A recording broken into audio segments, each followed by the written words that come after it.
രാവിലെ മുതൽ രാത്രി വരെ ജോലിയൊക്കെ ചെയ്ത് രാത്രി ഒന്ന് കിടക്കാൻ നേരത്താണ് ശരീരത്തിൽ പലപ്പോഴും തടിച്ച് വീർത്ത് പൊന്തുന്ന അർട്ടിക്കേരിയ എന്ന് പറയുന്ന വില്ലൻ കയറി വരുന്നത്. ഇത് പകലൊന്നും നമുക്ക് പലപ്പോഴും കാണുന്നില്ല, പ്രത്യേകിച്ച് രാത്രി കിടക്കുന്ന സമയത്താണ് വരുന്നത്. എന്തുകൊണ്ടാണ് രാത്രി അർട്ടിക്കേരിയ ഇത്ര ഫ്രീക്വൻ്റ് ആയിട്ട് വരുന്നത് എന്നുള്ളത് നമുക്ക് ഈ വീഡിയോയിൽ ഒന്ന് നോക്കാം. രാത്രി അർട്ടിക്കേരിയ വരിക എന്നുള്ളത് വളരെ കോമൺ ആയിട്ടുള്ളൊരു സിംറ്റമാണ്. ഇത് ബോഡിയിൽ നടക്കുന്ന ചില നാച്ചുറൽ ചേഞ്ചസ് കാരണമാണ് രാത്രിയിൽ ഇങ്ങനെ വരുന്നത്. ആദ്യം മനസ്സിലാക്കേണ്ടത്, രാത്രി ആവുന്ന സമയത്ത് ബോഡിയുടെ ടെമ്പറേച്ചർ സാധാരണ പകലിനേക്കാൾ ഒരിത്തിരി കൂടും. ഇത് കൂടുന്നതിനൊപ്പം തന്നെ നമ്മൾ ഉപയോഗിക്കുന്ന ബ്ലാങ്കറ്റ്, നമ്മൾ ചൂട് കൂടുമ്പോൾ കുറച്ച് സ്വെറ്റ് ആവും. അതുപോലെ തന്നെ അടച്ചിട്ട റൂം, അവിടുത്തെ കിടക്ക, ബ്ലാങ്കറ്റ്, ഇതെല്ലാം നമ്മുടെ ബോഡി ടെമ്പറേച്ചർ കൂട്ടും. അതുവഴി ശരീരത്തിലുള്ള ഹിസ്റ്റമിൻ റിലീസ് കൂട്ടും. ഇങ്ങനെ ഹിസ്റ്റമിൻ റിലീസ് കൂട്ടുന്ന സമയത്ത് നമുക്ക് നന്നായിട്ട് ഇച്ചിങ് സ്റ്റാർട്ട് ചെയ്യും. ചൊറിച്ചിൽ കാരണം ഉണ്ടാവുന്ന ബുദ്ധിമുട്ടുകളും അതുപോലെ തന്നെ സ്വെല്ലിങ്ങും ഒക്കെ കുറയ്ക്കാൻ വേണ്ടിയിട്ട് നിങ്ങൾ കിടക്കുന്ന റൂം കൂളാക്കി വെക്കാൻ ശ്രദ്ധിക്കുക.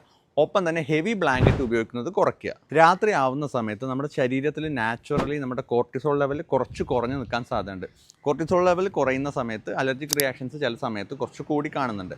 അതുകൊണ്ട് തന്നെ രാത്രി നമ്മുടെ നൈറ്റിലെ റുട്ടീൻസൊക്കെ ഒന്ന് പ്രോപ്പർ ആക്കുകയും എല്ലാം ഒരു ഓർഡറിൽ കൊണ്ടുപോകാൻ ശ്രദ്ധിക്കുക. രാത്രി സമയങ്ങളിൽ ഇച്ചിങ് കൂടുതലായിട്ട് തോന്നാൻ കാരണം നമ്മൾ രാത്രി സമയത്ത് കുറച്ചുകൂടെ റിലാക്സ്ഡ് ആണ്, വേറെ ചിന്തകളില്ല.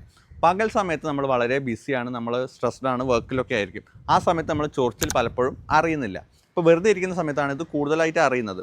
അതിപ്പോൾ ഈ ചൊറിച്ചിൽ വന്നു കഴിഞ്ഞാൽ നിങ്ങളെപ്പോഴും ഒരു തുണി നല്ല തണുത്ത വെള്ളത്തിൽ മുക്കിയിട്ട് നിങ്ങളുടെ ശരീരത്തിൽ അപ്ലൈ ചെയ്ത് കഴിഞ്ഞാൽ നിങ്ങൾക്ക് കുറേ നേരത്തേക്കൊക്കെ നിങ്ങളുടെ അലർജി കൺട്രോൾ ചെയ്യാൻ സാധിക്കും. നാലാമതായിട്ടുള്ള കാര്യം എന്ന് പറയുന്നത്, നമ്മുടെ റൂമിലുള്ള എ സി അതുപോലെ തന്നെ നമ്മളെ ഡീഹൈഡ്രേഷൻ വരുന്ന സമയത്ത് സ്കിന്ന് ഭയങ്കര ഡ്രൈ ആവും. അപ്പോൾ അതുകൊണ്ട് തന്നെ നിങ്ങൾ രാത്രി കുളിച്ചതിന് ശേഷം എന്തെങ്കിലും ഒരു ചെറിയൊരു മോയ്സ്ചറൈസർ ശരീരത്തിൽ അപ്ലൈ ചെയ്യുന്നത് നിങ്ങളുടെ ഡ്രൈനെസ് കുറയ്ക്കാനും അതുവഴി നിങ്ങളുടെ ഇച്ചിങ് കുറയ്ക്കാനും സാധിക്കും. അർട്ടിക്കേറിയം അതിൻ്റെ സിംറ്റംസും നമുക്ക് ഈ പറഞ്ഞ രീതിയിൽ നമ്മൾ പ്രോപ്പറായിട്ട് മാനേജ് ചെയ്ത് കഴിഞ്ഞാൽ നമുക്ക് നന്നായിട്ട് കൺട്രോൾ ചെയ്യാൻ സാധിക്കും. അർട്ടിക്കേറിയ എപ്പോഴും നിങ്ങൾക്കും രാത്രി തന്നെയാണ് കൂടുതലായിട്ട് കാണുന്നത് ആണെങ്കിൽ താഴത്ത് കമൻറ്റ് ചെയ്യുക. അർട്ടിക്കേറിയയെ പറ്റി കൂടുതൽ ഇൻഫർമേഷൻസ് കിട്ടാൻ വേണ്ടിയിട്ട് ഈ പേജ് ഒന്ന് ഫോളോ ചെയ്യുക.